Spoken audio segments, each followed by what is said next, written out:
people say they don't work, but links are still the big mama. Really? If you're good at SEO, you're going to rank in LLMs as well. If you spend 6 months trying to rank for a keyword, you rank top and it's driven nothing to the bottom line. What's the point? Ads are coming to AI. I think Google will dominate it again. So what would you say to people who are promising and guaranteeing that they're going to improve someone's visibility in AI? I would call bullshit personally.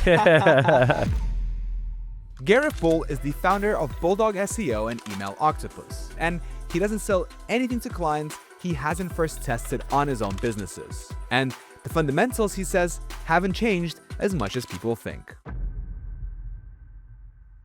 Gareth. Hey. Welcome to the GEO Blueprint. Thank you so much for taking the time to do this podcast together. No problem. Please tell us, what do you do and why does it matter? What do I do and why does it matter? SEO is my background. I've been doing SEO this is my 14th year. That's been the gateway kind of drug to all my businesses. So organic first and leveraging SEO. It's obviously the best form of traffic, free. But that's kind of my background. It came around when I first set up a site that drove leads to my ex-employer. Those leads started flowing in and I was buying links off Fiverr and I was like, what the fuck is this? Yeah. And my boss was like, where are we getting these leads from? I was just like, Google, like they're just coming in. And I owned the asset, so that was nice. Yeah. And that's kind of how I discovered SEO. And then quit my job, set up the agency. I've always loved to run my own little businesses, sportswear, clothing. But the agency was nice because it was like super cash flow positive to begin with. So I could hire people. And I'm not very good at most things, but I'm good at hiring. I'm good at outsourcing. So once I had a little team, I could execute my little projects in-house. I could also have clients paying for that privilege, which was nice. So set the agency up. Main focus was SEO and then link building as well. But we can get onto that later. And then similar time, I set up a SaaS business with my brother called Email Octopus. So that was, 13 years ago now. Wow. So I was 20 at the time, yeah. So, but that was like, this is early SEO days. Like you could rank pretty easily. That's interesting. So it seems to me that you are a businessman first. Yes. So currently you've got two businesses, right? You've got the agency and you've got the email Octopus. Mm-hmm. And it seems to me also that you were quite active or quite, what's it called? The word I'm looking for, proactive. Proactive, yes. With because you had an employer. Yes. And then you set up your website that was driving leads. Yeah. And I usually say to people that that's kind of the way to go if they have like a corporate job. Yeah, I love that. Instead of having like a passive like role in the company, I'm just getting a paycheck and whatever, you just go in and you think, okay, well, who's the boss here? Mm-hmm. What is his goal? Hint, hint, just to make money.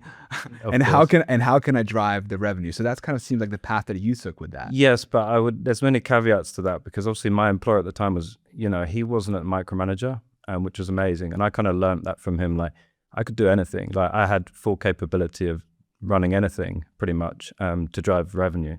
So sales was kind of the key metric there, but then I was like, okay, if I've got a good boss, how can I like leverage that and just set up a domain super cheap, and how do I drive leads for someone that appreciates it? And I was getting commission at the time. But yeah, if you're stuck in like corporate, I think it can be a little bit harder with your boss personally. But a small business, I loved. Even today, sometimes I think I'd love to just work in a little small business for someone else. Like that would be cool. I just love it. Why? Why would I want to work? Yeah, for someone why else? would you? Because you have your own businesses here. I don't know. A couple of my previous jobs I just loved so much. Like obviously I love my business today. I love the freedom, but you kind of take away the mini stresses or the big stresses, but you can still be free, and you can still express yourself within the business. So, I mean, everyone says the grass is always greener, but obviously I love my own business. Don't get me wrong, but yeah. Well, let's get into it. So you've built an AI SEO offer now at your agency, Bulldog. Yes. Based on real experiments. Yes. Could you please walk us through the results and the offer? So we've been offering link building for years. That's kind of our specialty. So content, technical stuff, like we do that sometimes, but link building is our bread and butter. So our link building AI package is all around obviously link building, listicles, brand mentions. So if you want to get your SaaS business listed in a listicle or a brand mention or citations or Reddit, wherever you want to get featured, we can pretty much do that. So the test we run in-house for Email Octopus, a couple other clients, was a little bit of on-site content, but the bread and butter for us is the link building. So that's what powered all our results. So links, people say they don't work still, but for us, like literally we see it day in, day out, links are powering everything. So the content strategy can only be so good. I think creating content and trying to rank in AI SEO, AI overviews, AI mode, all this stuff, like you can only get so far, I think. I think if your site is stagnant and you might be able to clip a few snippets, but links are going to what really drive your rankings in these. That's what we're seeing anyway. And that's still applicable in the age of AI right now. Yeah, 100%. Yeah, all this was tested in AI, so ChatGPT, all the LLMs, Gemini, AI overviews. Google, I would say, because it's more of a closed wall garden, you can't really see too much, but links are still the big mama. And what about brand mentions? And brand mentions, yeah. But that's all related, like brand mentions, whether they're linking to you or whether they're not. Email Octopus is kind of good case study because it's like DR90. We get tons of natural links, but because of our brand, we can now get featured in listicles. But it requires a bit of work. You've got to reach out to the bloggers.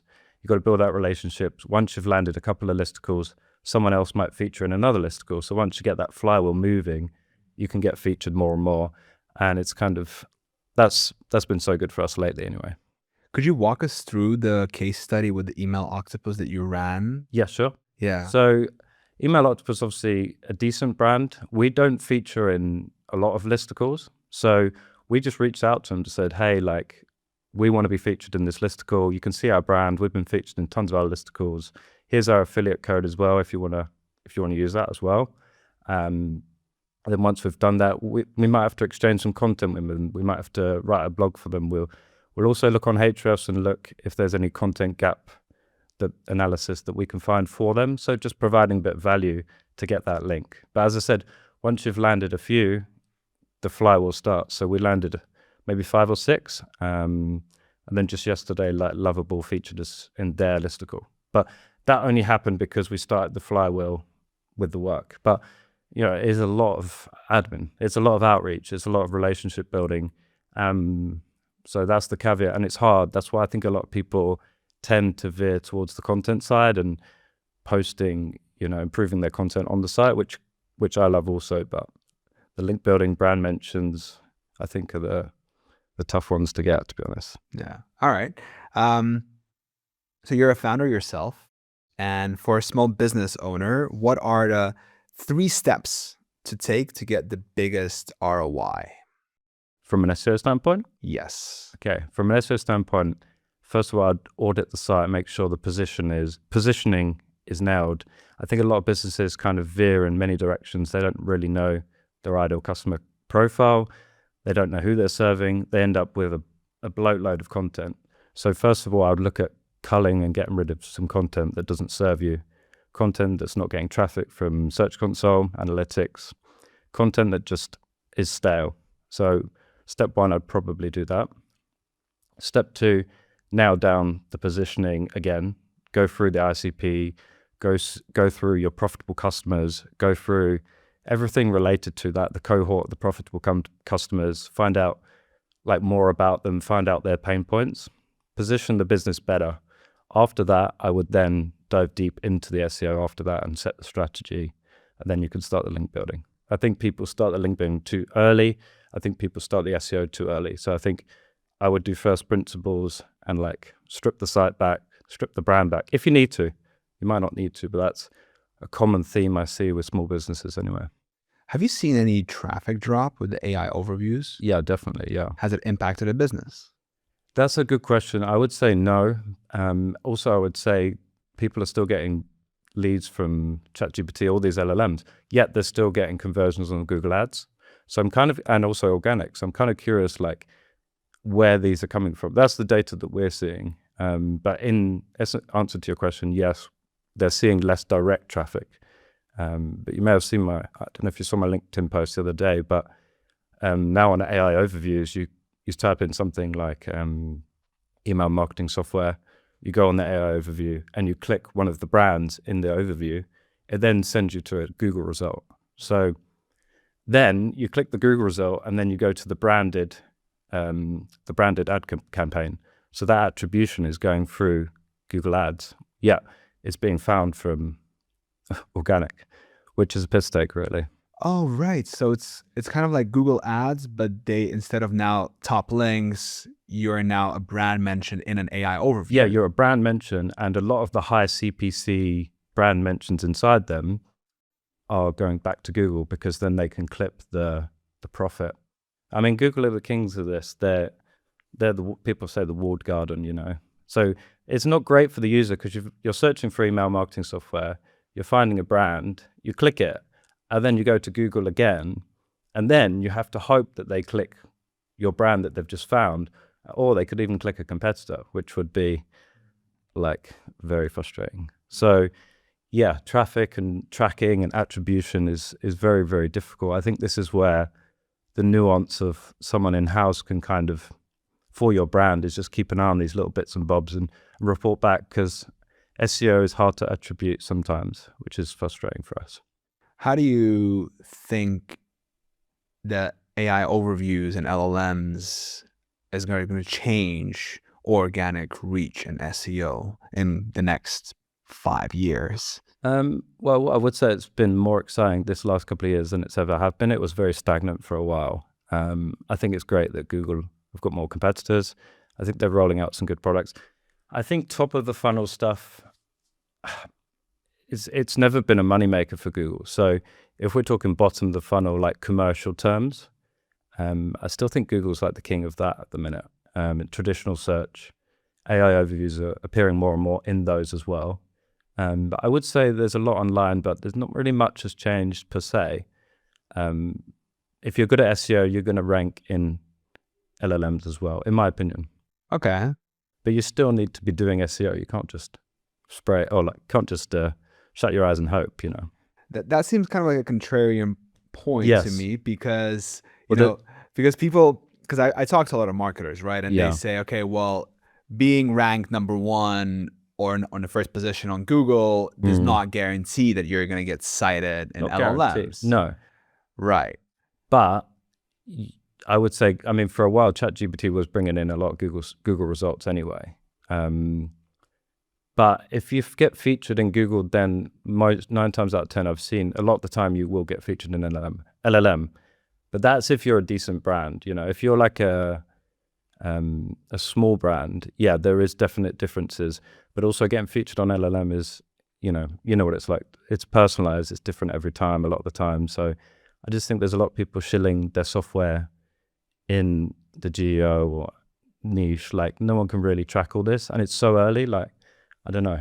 I think it's too early to draw any conclusions per se, I would say. Right. So what would you say to people who are promising and guaranteeing that they're going to improve someone's visibility in AI? And Yeah, I would call bullshit personally.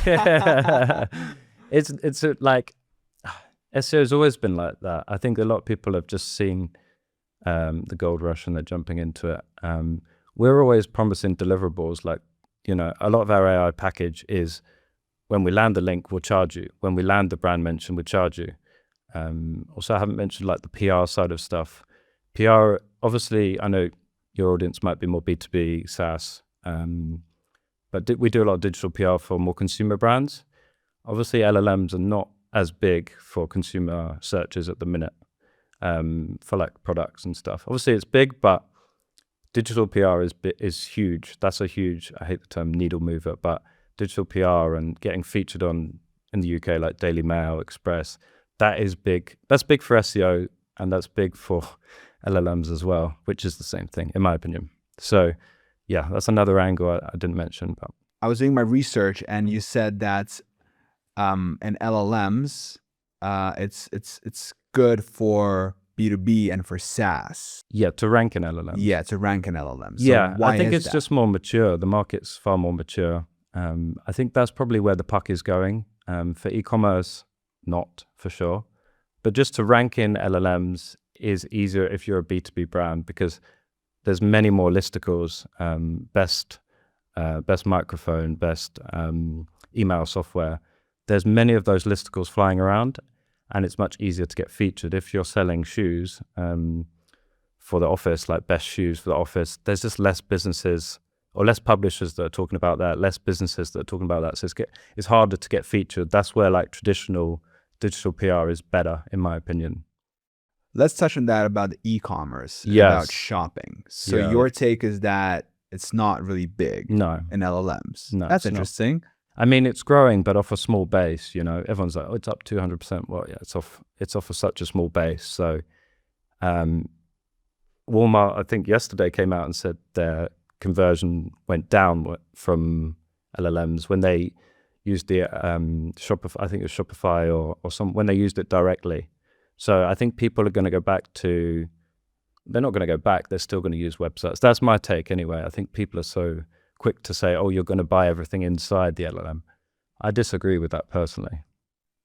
Interesting. Yeah. Don't you think that for user behavior, using something like a chat bot, like it's going to shift more towards that, where they're going to be saying, having a conversation and saying, "Hey, ChatGPT, I have a hole in my running shoes.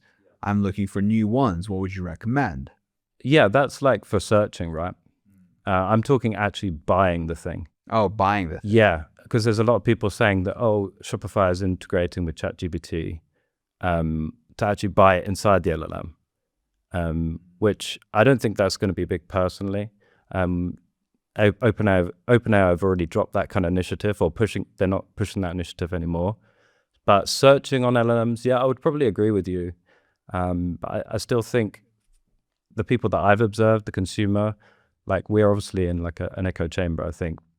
But the consumer still like does their research, maybe on Claude, maybe on ChatGPT, but probably goes to Google and wants to visualize it. Maybe. I'm definitely biased, you know, I made all my money on Google, so I find it hard to shift my mindset a little bit, I must admit. But I'm looking at the data now. Like I think a lot of people come out and say they're predicting things, but I'm very much kind of like a sober guy. And like, until that happens, you know, I'm not going to kind of jump on that train of in-LLM purchasing personally. I appreciate that sobriety, actually, because you know, you can predict a lot of things, but then yeah, you have to deal with reality the way it actually is. But if people predict like 100 things and one thing comes true, they go, "Oh, look at that thing that I predicted." But no one's going back to them going, "Oh, look at those 99 things you predicted wrong," right? Right. And the way that this kind of the echo chamber is growing, it's like, yeah, people love the new thing, or they, you know, I mean, they shut down Sora yesterday, you know, the OpenAI video app. Everyone was raving about it 6 months ago. Why did they shut it down? It was losing money, I think, and it wasn't part of their initiative. Yeah, Sora, they just shut, you know, that one that went viral. Yeah. They just literally shut it down. Wow. Yeah. But that's why it's like, I just have to sometimes take a step back from everything. And on the ground, my friends that have agencies, I think there's a disconnect of the people that are running the agencies, running the SaaS business versus the staff potentially. Luckily, my team are really good and they're native AI, but I still think there's like a disconnect between the actual economy and the kind of tech industry / SEO or AI industry. It seems like there's a big lag behind, right? Huge lag, yeah. And I think consumers are just, they don't, I think they're quite stuck in their ways personally. But yeah, I do think in terms of SEO, I think the industry is obviously more exciting than ever. It's getting bigger, I would say. Last couple of years have been really good for us. Just in general, people are excited about it. Before, the budgets went more towards paid. They still are, obviously. But I think SEO is getting more of a say in the marketing mix or marketing budgets, which is nice. Love it. So you surveyed 46 SEO experts Yes. about where search is heading in 2026. Based on this and your own experience, where is search heading? Yeah, I said I'm not going to predict things, but I'll try. I think search is, I think there's two different things. There's bottom of the funnel, people ready to buy. I think that's probably going to change a little bit. It's going to get more personalized, as you said, the running shoe, or they want more specific results. And also, I think the tracking of that's going to get even harder. this is the case with Email Octopus. It's like you have to be on the ground and see the issue of that AI overview attribution problem. So I think attribution is going to get harder and harder. I think SEO agencies are going to move towards like brand. We're going to citations. I mean, we're already doing that for customers. Like, not too worried about the link. We just want your brand featured wherever. Listicle, brand mention, Reddit. That's kind of the current game for the B2B SaaS businesses. For consumer and search, I don't think that much is going to change. I think, as I said, the top of the funnel is where all the change has happened on Google anyway. Recipes or the follow-on AI mode. Like, I use it. It's quite good. Like, I think it's a really good product, and Google never made any money off those terms anyway, really. I mean, I'm sure they have done in many examples, but I think there's two separate cases. So top of the funnel, then bottom of the funnel. I can see top of the funnel changing a little bit, and then also bottom a little bit, but nothing crazy, I would say. Yeah, to me, it seems that, the economy is still there. It's not like people over a sudden are going to stop buying. It's the only thing that is changing is just the underlying technology and then the user behavior, but the consumption is still there. Yes. So, and I think that attribution, yes, it's definitely, I mean, it's already not great. Yeah, it's already not great, yeah. In digital marketing, it's kind of like, yeah, right. We're fighting it's tough. Yeah, and then I think from moving on from here, it's going to be even more, because I might research something on, an AI, and then keep that in mind and be like, hey, what's the best email marketing software for X? Yes, for X.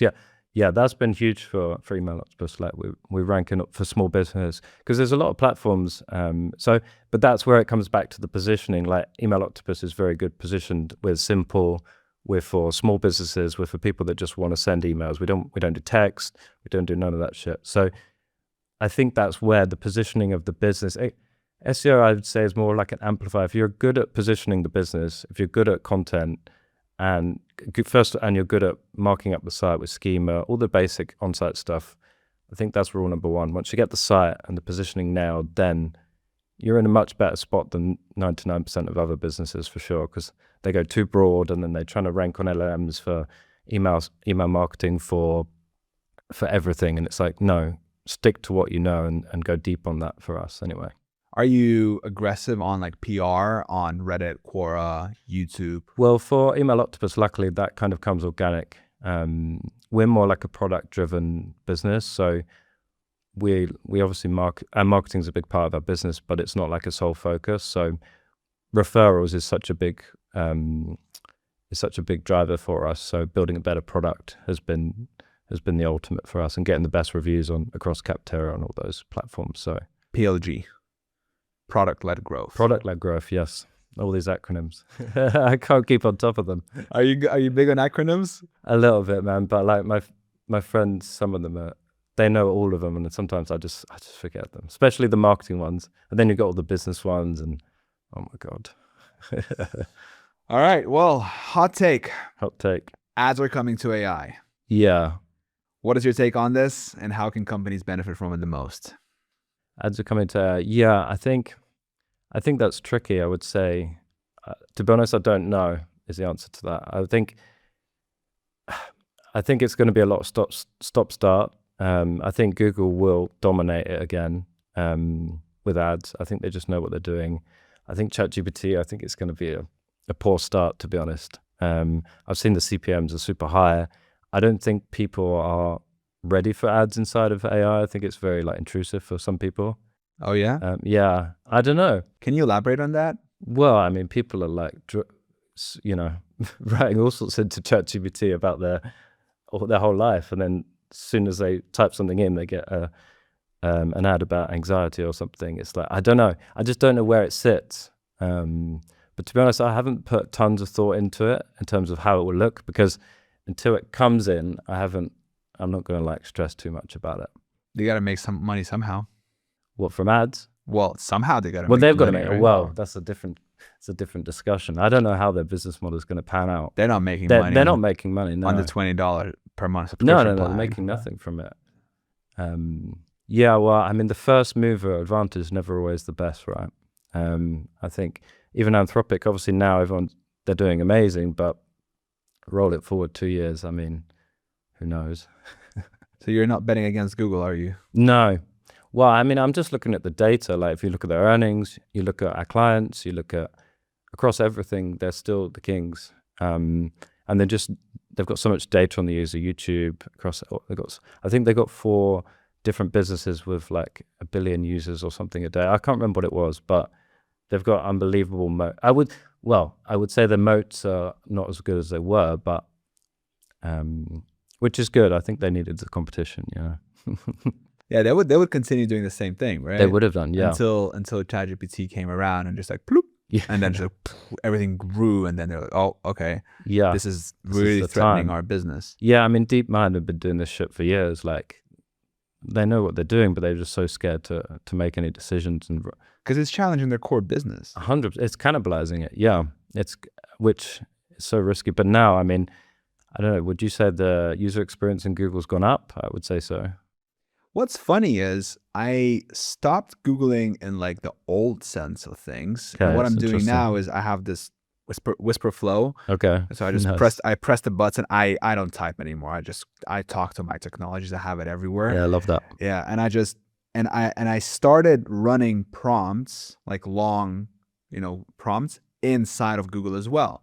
Okay, and before it would give you like if you did that before, it would give you like confusion. An error thing. Now it gives me like an answer, like an AI overview. Sick. Yeah, I love it. So now it's gotten a lot better. Yeah, I've just noticed even my girlfriend, like she's a typical consumer, like she's like, I can just put it into Google now, like, and then she just follows on with AI mode or whatever inside of it. It's like, I don't know, I just think they've got the user base on iPhone. That's the consumer really, on Safari, they've got the default option. So I don't know.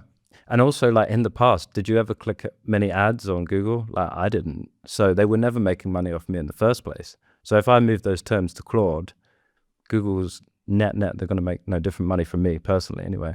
I don't know what it was with me, but I had the same thing where I never actually clicked ads. But that's what I mean. We're the savvy people, which a lot of these people are probably, all the people using LLMs, not all of them, but like Claude and stuff, the higher tier ones, we're the savvy people that probably will never clicked an ad on Google anyway. So, I mean, Google's new ads, I mean, you've probably seen them. They're crazy. Have you seen that? I don't even know if it's an ad sometimes. What do you mean? Well, just Google something like later, like bottom of the funnel. And it's really hard. Like I've been doing this for a long time, and now the top 3 or top 4 are ads, but it looks like an organic. Really? Yeah, it's scary because there's no ad label anymore. Oh, wow. Yeah. They removed it? Yeah, they removed it. So now they have sponsored at the top, which is in like italics, or it's like smaller, and then sponsored at the bottom of the pack of ads, but nothing in between. Interesting. You will not be able to see one, which is like, I've caught myself hitting it. So I think there's a combination of Google have used those kind of tactics to juice their earnings, especially the tactics with AI overviews and people driving a lot more branded ad impressions as well. So I do question Google's earnings a little bit. Obviously, everything's all hunky-dory there and rosy, but there could be an inflection point where those earnings kind of crumble and then people start to like really start questioning Google. But at this current moment in time, everything looks pretty normal-ish within reason, Yeah, it is interesting because they are cannibalizing their own business. They'll need to figure out a new way to monetize search terms, right? Yes, that's tricky. I mean, what? Okay, yeah, I'm paying for Google Workspace like £100 a month. But YouTube Premium? Yeah, YouTube Premium, 15 a month as well. But it doesn't really like move, I feel like, the needle anywhere, For them. Well, yeah, because I mean, if you look at the earnings, right? I mean, the lion's share of it is the CPC, right? Yeah, it's search, yeah. Yeah, the search. So if that is going to be kind of declining, like AI overviews, for example, there was this data that they did in the German market that the first position, goes from like 27% to like 13. I can't remember exactly the data. Basically, AI overviews is taking a lot of the clicks from the first page. Yeah. If we had this conversation a year ago, I would probably have predicted that it wouldn't be too many AI overviews in the bottom of the funnel commercial terms, but I was wrong. Like that's changed. There is a lot of AI overviews in commercial terms as well, which will be interesting. I don't know how that will pan out. I don't know if it'll stay like that. Yeah, but they're rolling out like Gemini pretty hard. Like I mean, Yes, that's in everything now. It's in everything. Google Maps, it's coming to in the US, obviously first always. Gemini is a beast as well, but I don't know. I don't know. I kind of try to take a step back sometimes and come with a different mindset because consensus is always like the next big thing, or LLMs are going to take over this, take over that, but I don't know. I'm not seeing it on the ground yet as much as people say. Yeah, it's interesting because, you know, I don't want to bet against Google, right? Google is technically my employer. Touche. You know, if you think about it. I know. Exactly. And yours kind of as well in a way? So it's been how I've made it pretty much all my money, or outside of software, but from affiliate e-com, like I've always ranked in Google. It's always been the main money driver. So it's kind of like not in our interest for Google to fall. Yes. But then at the same time, like user behavior is I mean, my user behavior has changed. Yeah, me too. Yeah, 100%. Right? I mean, I do not spend a day now without not using an LLM. Yeah, primarily now it's Claude. Like not a day goes by and I ask it all sorts of questions, right? And I definitely agree that ads are going to be super fucking intrusive if they come into my Claude or whatever, you know. Yeah, it's going to be Although Anthropic did say that they're not going to be putting ads in their thing, so they say, but everyone starts with that, don't they? We're not going to do ads. Yeah, I think that's like a But they classic. made like a whole PR campaign about it. Now, but I mean, they've just printed a $6 billion month. I mean, they can say it now, but like if their business starts decaying, you know, like OpenAI, or the growth slows, not decaying, but if their growth slows, maybe. But I don't know. Ads and stuff is tough to predict of how that will look. I can't even fathom how that will look, to be honest, inside them. It's exciting times we live in. Yeah, it's cool. It could be like I guess it could be like display or programmatic ads like at the side, but are they going to get, I don't know personally. So you say that one of the best ways to do SEO is to use paid search data Yes. to guide SEO strategy. Yeah. Could you please explain this? Okay, so a lot of businesses are obviously spending a lot of money on paid. A lot of our customers, clients, they're always pretty much spending money on paid. If they're not, then that's a big red flag for us anyway. But that's besides the point. If they're spending money on Google Ads, which they 99% are, make sure we then dive deep into that and find what are their most profitable keywords. Not like lowest CPA, but like what's their most profitable keyword from the start to the finish, to delivering the glass, from delivering the service. So once we find out like a bunch of keywords around that, that's actually going to drive net growth to their bottom line, we'll then create the strategy around that. Because I think there's a lot of people that might take all the person that owns the business is not really the person you want to be asking of what keywords you want to start ranking for, because they're not the consumer. The consumer is disconnected from that person. So the gold is in the Google Ads. And you can start to, it's not going to be everything, but it's a great way to start and finding out what to rank for. Because if you spend 6 months trying to rank for a keyword, you rank top and it's driven nothing to the bottom line. What's the point? And SEO is like a big investment. It takes time. So you start with an agency. They're like, yeah, we want to rank for, I don't know, whatever, IT support London, classic keyword. We rank top for them. They're like, yeah, we've got a bunch of shit customers. That's not our ideal customer. They just burnt, $100,000 or whatever, because it's like an ego thing. The owner just wants to rank for it because his competitors do. So we kind of strip that back, find a lot of low-hanging fruit keywords from the Google Ads and kind of build out a strategy from that. And then obviously once you build out the strategy, start the link building. But again, targeting those profitable keywords. You'd be surprised how many business owners don't even know that, like, what are my most profitable keywords? Also, my most profitable services, like they might have 5 services. They don't even know the profit or like the actual margin on that. That's interesting. Yeah, you'd be surprised because they just look at their top line revenue and you're just driving the top line revenue. But, this service might take 3 of them to deliver something and it's lower margin versus something else that's much higher margin. And we can generate much better return on capital for them on this service versus this service. Do you understand what I'm saying? Yeah.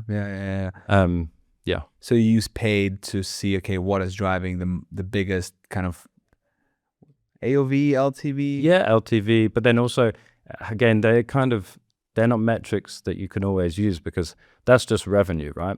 That doesn't mean that AOV or that lifetime value is profitable. So you got to also account for the You've got to go back and, I mean, delivered actual. Yeah, and a lot of businesses, it's hard to do this for, like to ask them all these questions, they probably won't be able to answer half of them.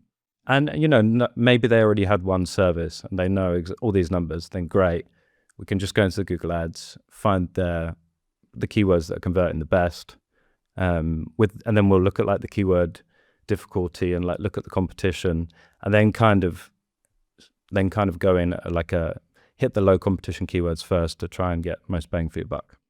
Seems like you're sometimes acting almost like a therapist for these businesses. Yeah, again, that kind of, as you said at the start, kind of comes back to like more business savvy mindset, and that's kind of how we run the agency. I use the agency to build other businesses. Like business is like the forefront of what we're doing, and then organic SEO is like what we do, what they pay us for, but we kind of offer it with a bit of consultation as well, which is nice. Love it. So you had a post on LinkedIn that walks through the worst versus the best ways to do SEO in 2026. Yes. Right? Nice. So what are the worst and the best ways to do SEO in 2026? Oh my God, there's many. Would you want to point out a couple and I can double click on them? Sure. I've got a lot in my head. So some of the worst ways to do SEO in 2026. Not leveraging Google ad data. Yeah. Lack of understanding of profitable product services. This is exactly what you said now. Mm-hmm. Not culling decaying contents, treating user experience as optional, ignoring internal links, turning a blind eye to AI search, Yeah. and having no link building strategy. Mm-hmm. Now, best ways to do SEO in 2026, using paid search data to guide SEO strategy, focusing SEO on high margin products and services, ROI enhancer, aggressively auditing, deleting, consolidating, and refreshing old content, creating an incredible user experience for your ICP. Mm-hmm. Maybe we can go a little bit more into that. Building tight topical clustered content with ton of internal links, landing listicle features to help with AI visibility, and building diverse backlinks. Yeah. Let's dive a little bit more into user experience for your ICP and building diverse backlinks, because I feel like that's on the minds of a lot of the B2B SaaS, people listening to this. Yeah, I think the site is obviously super important, and the positioning of the site even more important. And also once you obviously a lot of SaaS and a lot of B2B, they know their ICP. Once you've kind of nailed that, you want to be careful of like going too broad and also creating too much content on one subject. So you've probably seen, I don't know if you've ever like Googled something, and I don't know if you know much about like cannibalizing the URLs in Google, or I've heard about it. Okay, so like, yeah, for the listeners or the viewers, it's like if you post an article about best glasses for water, and then the next week someone else at the firm posts best glasses for or best cheap glasses for water, like those URLs could cannibalize each other, and they can like swap out inside of Google, and it actually creates like a net negative benefit for you. So I would be really careful of cannibalization. You can use Hrefs to see what URLs are ranking. Obviously, topic of AI SEO, everyone's posting so much content like best this for that, and they're churning out garbage content. Might be okay for LLMs, but in terms of Google, you're going to get a lot of cannibalization. And then in 6 months' time, you're going to look back and go, well, none of this got any traffic. Then you have to cull that content. So I'd be really careful of how much content you produce and try not to go too broad, for sure. A lot of the brands that I work with right now are investing quite heavily into PR across Reddit and YouTube. Okay, nice. Do you think that is important? Yeah, for sure. And LinkedIn, I know that's a big citation source for LLMs. Yeah, and B2B SaaS, for sure. Yeah, YouTube is huge. I mean, I would say even like YouTube ranking inside of Google as well. If you can get a decent YouTube video that is kind of tiered to Google like search intent, you can rank it in Google pretty easily. Also Bing as well, and then on YouTube. So I think I'm no YouTube expert, and YouTube is tough to crack. Yeah, that's my whole Yeah, bread that's and your butter. jam. Yeah. Yeah, my I bread find it and really butter difficult. is ranking on YouTube, basically. Yeah. Yeah, because Love that. story goes back that I started with YouTube and I was trying to figure it out for a long time, until after a long time it finally clicked that it's a search engine. Yes. And I'm like, and I met a couple of people and they were like, oh yeah, we just have these channels and we make these tutorials, right? And back then they were like quite dumb because they were just making tutorials for the sake of ad revenue. And then I started like looking, I started looking into it and I was like, okay, well, where's the money come from on YouTube? All right, it comes from brands. All right, what is CPM? What is RPM? All right, well, why does some topics have higher? Why does some topics have lower? All right, and then I started going close. Ah, okay, brands, and then I started going close to them. Ah, these brands have affiliates. So if I, with my content, I'm able to drive, traffic. It sounds funny, right? Yeah. And it Like, all sounds, but it took me such a long fucking time to figure this out. And then AI comes around and brands start reaching out to me asking, to feature in the videos, to feature their brands, brand names in interesting. the videos. Yeah. And then, I was making whatever X, and then a brand comes in and they offer me, Y for a video. And that Y is basically like, my month's paycheck. Beautiful. Yeah. And I was like, Yeah. what? Yeah. Really? Just for one video? Mm. And then I was like, all right, well, if one brand can, wants to pay that, maybe 10 other brand wants to do that, right? Oh, And that was a year ago, beginning of 2025. that's sick. And then that, got me started with the whole, working with B2B SaaS. And I went very deep into like partner stack, and I started, my whole strategy was applying to programs. And then, when the manager on that side approves you, we would send them a message. And we would say, hey, we got these great content ideas for you guys, let's jump on a call. And then on a call, I would present them and show them the past performance. This is still our kind of working strategy right Yeah, I now. like that. Yeah. And we basically got a lot of deals this way. And we do hybrid deals, meaning that we, sell videos for fixed costs. And then we integrate the affiliate commissions in that. Oh, So, nice. in case the video performs and ranks, of course, we want to get a piece of the pie as well. Mm. But yeah, I mean, across all of my channels, probably get around 500,000 views per month. And these are not just like any views. I'm talking like Yeah, they're targeted ready to go. B2B, Yeah. I think that's so key. It's like less is more. Like you might be getting a few. Oh my God. And like I own a YouTube channel. It's so hard. I find it with a website. I find it much easier. With YouTube, I find it really. I mean, I'm not experienced, but I find it hard not to just go in many directions. I think people do that with websites. So how do you avoid that on like YouTube? It's like, I mean, sometimes I have calls with, with brands, right? With not brands, with managers, and who are managing the affiliate programs or the marketing departments, right? And I mean, a lot of them understand, right, the value in like high intent, bottom of the funnel traffic that comes from like review keywords, comparison keywords, whatever. But a lot of the times they're like, oh, well, you're getting an average of a few hundred views yeah, on it's your video. nothing. Yeah. I'm like, I publish like a lot of videos. Yeah. That's and decent. if you know anything about SEO, it takes a while for it to rank. Mm. Sure, videos take time, but then once they start ranking, I mean, sure, you're getting only like 20, 30, 40, 50 views. Sometimes you get, 1,000 views every 48 hours for my Notion tutorial, for example. But those 40, 50 views, they're high intent. I mean, they're 80% of that traffic is coming from search, and they are looking for, that exact thing. Yeah, 100%. And I think they're more bought in. Like my friend has a YouTube channel in the agency world, and like, yeah, he might get 1,000 views, 2,000 views, a lot of tutorial stuff, but they rank so well in Google, so well in YouTube. But yeah, the return on like his time and the product is insane. And the clients are spending, 10, 20, 30 grand a month with them kind of thing. So yeah, it can be done, but I find it hard. Yeah. Great effort. and the what I'm moving into right now is this realization, this difficult realization of the importance of subject matter expertise. Because it's like my journey can be characterized in terms of like throwing things against the wall, and then just really optimizing for like money, which led me to this path of, making videos about pretty much anything, which I never got to establish myself as like a subject matter expert in anything. Yep. And so I have, several thousand videos on my channel, but Yeah, there's not a central theme really across. But that's it. It's like, I mean, if that was a website, I'd be like, step back. Who are your best customers? Who is your ICP?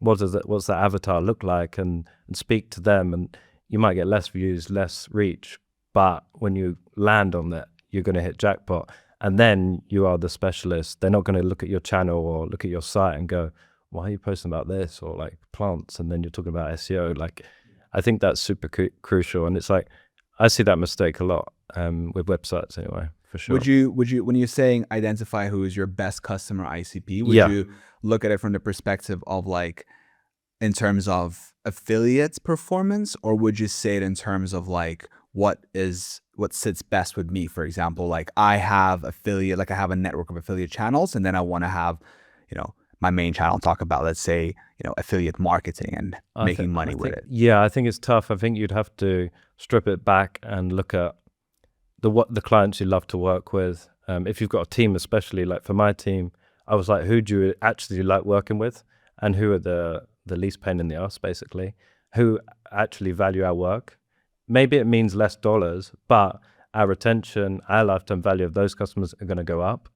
So I think that's key, is making sure you're serving the customer you actually want to serve and your team want to serve, versus like just chasing the money per se. And then when you're running ads, like we run in quite a lot of LinkedIn ads, we know exactly who to target.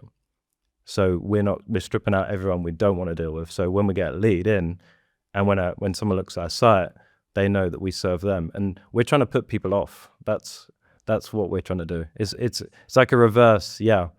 So we're trying to make sure that when they inquire, we know that they're ready to work with us, kind of thing. I think content, I mean, we're kind of producing content on and off for the last couple of years. That's where people really get bought into the agency. They see like the content, and it helps conversion as well. So when you're speaking to them on the content side of things, and you're speaking to them on the site, it's kind of like a dream scenario for us. Can you tell me a little bit more about LinkedIn ads? Yeah, so LinkedIn ads we started a couple of years ago. We've posted a bit here and there on LinkedIn, and we kind of went deep and wide on LinkedIn ads the last couple of years. It's been really good. Thought leadership ads have been really good for us. But as an agency, it's ideal. As I said, we can just target who we want to target. I think Google ads, we do a little bit of Google ads, but you do get the odd kind of random person coming through the door. So where do you send them? On LinkedIn? Yeah. It's more a content marketing place. So we do thought leadership ads from the team. We're just building trust, really. But what was the direction, the link? Where does it lead to them? To your site? To your site, yeah, to our site. Yeah, we never do it in form fills. We never do them inside of LinkedIn. Right. I'm certainly not an expert, but it's been really fun to try. I think LinkedIn ads are really cool. But I heard they're very expensive. They can be, but again, it comes down to lifetime value. And we know that we need to acquire a customer for this. We know the lifetime value. If they're in our ICP, we know the economics. So when people say it's expensive, I mean, yeah, it depends, yeah. And UK is not too bad. I think US is it's very, very expensive. Everything is bigger in the US. Yeah, we're big, baby. But yeah, I would say it's been good the last couple of years. It's not as good as it used to be. I think there was an early and now there's just so much shit on LinkedIn, so so much spam. What are you most excited for about moving, like right now? Well, moving forward, what are you most excited for? Well, I'd say SEO really. Like, it's been exciting. Like, for the first 10 years, I was traveling. Like, I was out and about. I wasn't at my desk like 6-7 days a week. But now it's intense. So I'm excited for that. It's more exciting in general. The team are more excited. There's more things happening. I would say I'm not excited for like the AI anxiety and like the business owner anxiety has been tough last few months for sure. it's been quite overwhelming. So, but most excited for the industry, really, just SEO and how it expands. And I think more budget's going to go towards it. So it's good for everyone, or good for us. So if they would like to reconnect with you, not reconnect, if they would like to connect with you, where can they find you? You can find me on YouTube, Gareth Bull SEO, or LinkedIn, Gareth Bull. You should be able to find me there, or bulldogdigitalmedia.co.uk, or even email octopus.com. You can find us. Awesome. Thank you very much, Gareth. Amazing. It was a pleasure talking with you. Thank you. Appreciate it, man.